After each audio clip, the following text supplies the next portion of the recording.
conforme a gente tinha comentado, né?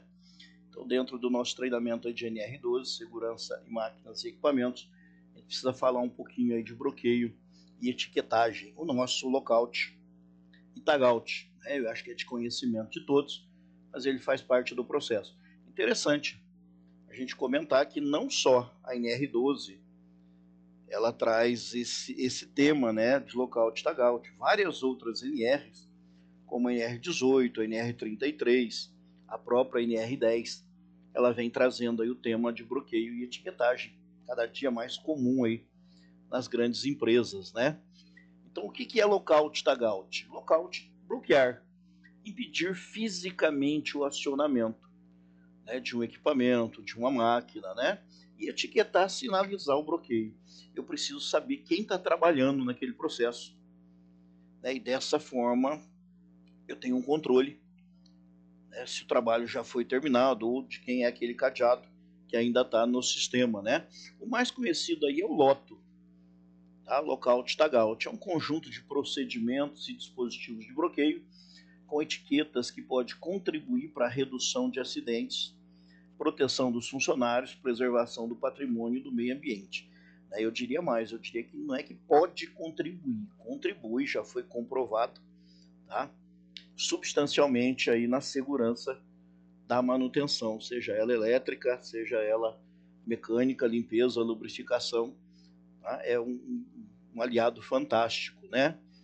Qual que é a finalidade? Garantir a segurança das pessoas, da propriedade, do meio ambiente, né? Naquele trabalho de manutenção, de intervenção em equipamentos aí autopropelidos, inclusive veículos florestais, como eu estou comentando aqui, né, no slide, em máquinas, equipamentos dentro das grandes empresas, pequenas empresas, né, estabelecendo diretrizes para bloqueio e desbloqueio dos acionamentos, né, diretamente aí nas fontes de energia, que pode provocar a partida ou movimento inadvertido, acidental. Bloqueio elétrico e bloqueio mecânico é um meio de impedir a energização de um equipamento, de uma máquina, de um sistema. E quando a gente fala do bloqueio elétrico, é um bloqueio específico envolvendo equipamentos, máquinas que utilizam a eletricidade, e bloqueio mecânico envolve aí a energia mecânica. Mas tem outros tipos de bloqueios também, como energias hidráulicas, pneumáticas, térmicas. Para cada uma tem um processo diferente. O objetivo do bloqueio é manter o equipamento desenergizado durante uma manutenção, durante uma expensão. São momentos em que se registra muito acidente, porque o trabalhador, quando executa essa atividade no equipamento desbloqueado, ele fica sujeito à falha, porque qualquer pessoa, se ele só vai lá no botão de liga e desliga ou no disjuntor, enfim, ele fica sujeito ao risco, porque qualquer pessoa pode ir ali a qualquer momento e religar o equipamento.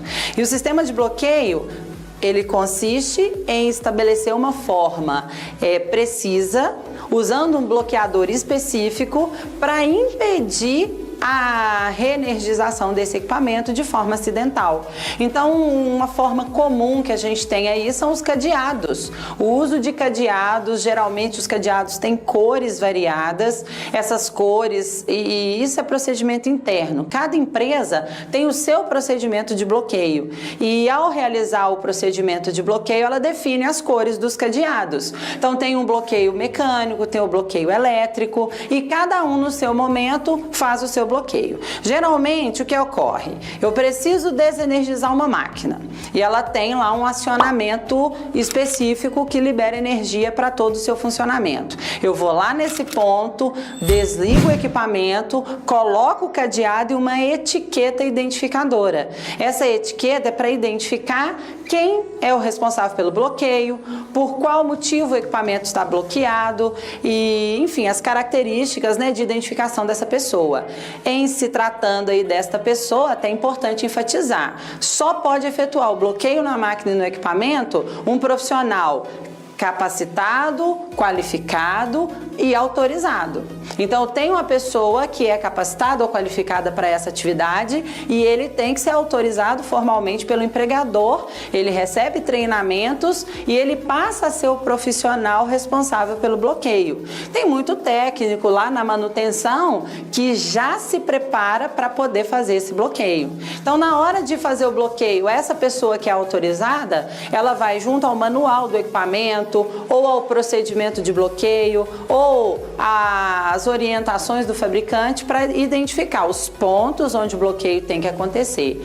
E neste ponto, nessa condição, ele coloca o cadeado e a etiqueta, como eu já me referi. Então, o bloqueio garante a desenergização, o estado de energia zero do equipamento, para que a manutenção seja feita com total segurança. As próprias normas regulamentadoras, as NRs, já definem a necessidade dos bloqueios para garantir a segurança das pessoas durante as atividades de manutenção, inspeção, entre outras. Então, nós temos, por exemplo, a NR10, no item 10.5, ele fala de instalações desenergizadas. A NR12, no item 12.113, a linha B, vai falar da necessidade do bloqueio e etiquetagem em máquinas e equipamentos. E a NR33, no item 33.3.2, a linha D, ela também fala que tem que ser previsto bloqueios, etiquetagem das fontes de energia, entre outras normas que também vão fazer essa referência. Então, é muito importante a gente entender como se faz e atender a esse requisito. E o que eu não posso deixar de falar aqui, de suma importância, é também a necessidade dos bloqueios individuais. O bloqueio individual, ele é necessário porque durante a sua atividade pode ser que tenha um bloqueio. Existe um profissional capacitado, como eu já falei, fez o bloqueio do equipamento, mas várias frentes de trabalho vão executar atividade no mesmo equipamento. E aí entra a necessidade dos bloqueios individuais. Se você não efetuar o seu bloqueio individual, pode ser que o outro retire o seu bloqueio, o equipamento fica livre e a partir daí ele pode ser religado com você ainda fazendo a manutenção. Então é importante os cadeados individuais. E aí esse bloqueio individual ele pode ser feito no equipamento. Muitas vezes eu tenho um cadeado tipo algema, onde eu tenho vários pontos de conexão para os cadeados individuais, ou eu tenho um sistema de caixa box, que a gente fala dos bloqueios coletivos, né? Aí eu tenho uma caixa box, alguém bloqueia o equipamento com o cadeado, pega a chave, coloca na caixinha box, a caixinha é fechada e cada executante de atividade bloqueia a caixinha com seu cadeado individual. Ou seja, o cadeado que libera o equipamento só vai ser retirado depois que todos retirarem o seu bloqueio individual. Então, isso garante a segurança de todos durante a execução da atividade. Então, o procedimento de bloqueio segue mais ou menos essa linha aí, como eu já me referi no início, isso é procedimento interno das empresas. Então, cada uma, de acordo com o equipamento, de acordo com a sua característica, vai desenvolver o seu individualmente. É importante você seguir os procedimentos de bloqueio para garantir a sua segurança e de outras pessoas que possam ser afetadas também pela mesma atividade. Muito bom. E aí a Gisele trouxe para a gente basicamente o que eu tinha dito, com a profundidade maior, né? Fontes de energias perigosas, qualquer tipo de energia capaz de colocar em movimento uma máquina, um equipamento, né? Ou causar explosões, queimadura térmica, química, como por exemplo energia elétrica, mecânica, gravitacional, fluidos hidráulicos sob pressão, gases comprimidos, energia potencial mecânica, né, armazenada em molas, energia cinética oriunda da movimentação de um objeto, vapor, produto químico perigoso, né? Então são vários aí os tipos de energia que a gente tem. Então a gente considera como fonte de energia perigosa toda fonte capaz de armazenar, gerar ou liberar energia de natureza elétrica, mecânica, hidráulica, gravitacional, como eu já tinha dito antes, né?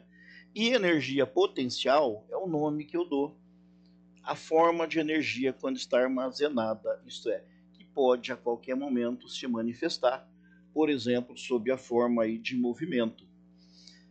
Cartão de bloqueio é a parte da etiquetagem, né? É um cartão usado então pelo executante, seja ele aí de trabalho de manutenção elétrica, mecânica, o próprio operador de um equipamento, né, que vai fazer o bloqueio, né, que é o executante, para identificar quem é o responsável pelo bloqueio físico, né, que vai estar colocando o cadeado lá na caixa box, como ele chamou, ou no multibloqueador.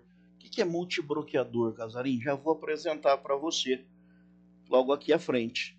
Né? É um dispositivo que permite a aplicação de vários cadeados pelos executantes, mantendo aí o religamento indisponível até que todos os executantes retirem seu respectivo cadeado.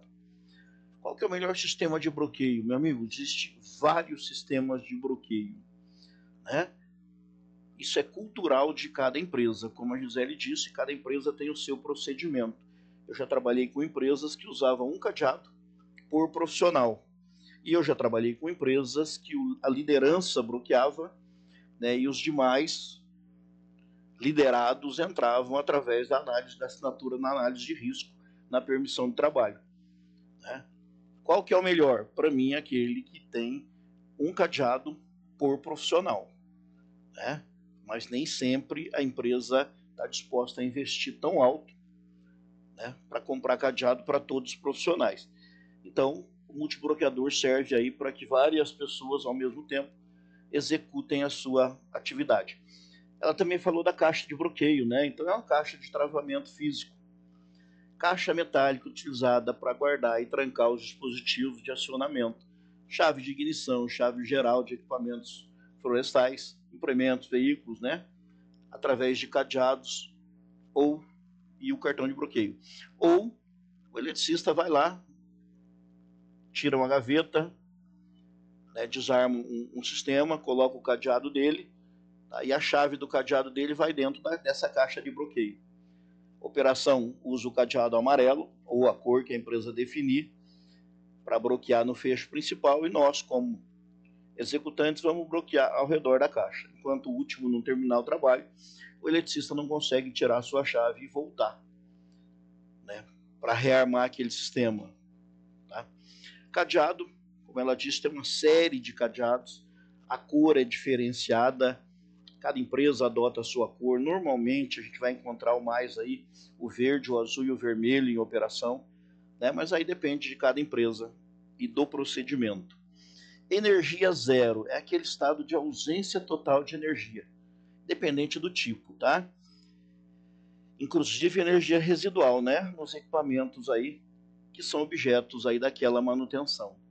Energia residual, acabei de citar, é a energia remanescente ou armazenada, a qual mesmo após o desligamento e bloqueio pode ocasionar lesão nas pessoas ou danos ambientais e à propriedade. Por exemplo, um sistema elétrico antes da intervenção precisa ser aterrado. Um sistema hidráulico antes da intervenção precisa ser aberto uma frange ou aberto um dreno, né, para tirar aquela coluna ou o produto remanescente ali da linha. Existem alguns tipos de manutenção que a gente tem que considerar. Manutenção com necessidade de bloqueio é aquela atividade realizada pela equipe de manutenção com o equipamento parado, onde qualquer movimento inesperado pode acarretar um dano à integridade física do executante. Porém, tem manutenção que eu preciso do giro do equipamento. Então a gente vai usar um estado intermediário de energia. É uma atividade realizada pela equipe de manutenção em conjunto com a operação, onde o movimento e parada do equipamento, seja ele qual for, é imprescindível para a realização do trabalho. Por exemplo, você trabalha bastante em indústrias, para balancear um ventilador de uma caldeira, eu tenho que usar o estado intermediário de energia, por exemplo. Né? Os acidentes envolvendo o bloqueio, ele acontece basicamente por 5 pontos, 5 falhas. Falha ao desligar um aparelho, ao desconectar o equipamento da fonte de energia, ao eliminar a energia residual, né, ao religar acidentalmente o equipamento, ao não afastar objetos que possam interferir quando o equipamento for ativado. Ou seja, todo mundo fazendo a sua parte, seguindo os passos de bloqueio, a gente tem um sistema 100% confiável. E a gente termina por aqui esse módulo falando de bloqueio. Qualquer dúvida, deixa lá nos comentários, né, na plataforma, eu vou ter o maior prazer em responder, se eu souber. Senão eu busco ajuda, né, e respondo da mesma forma. Gratidão.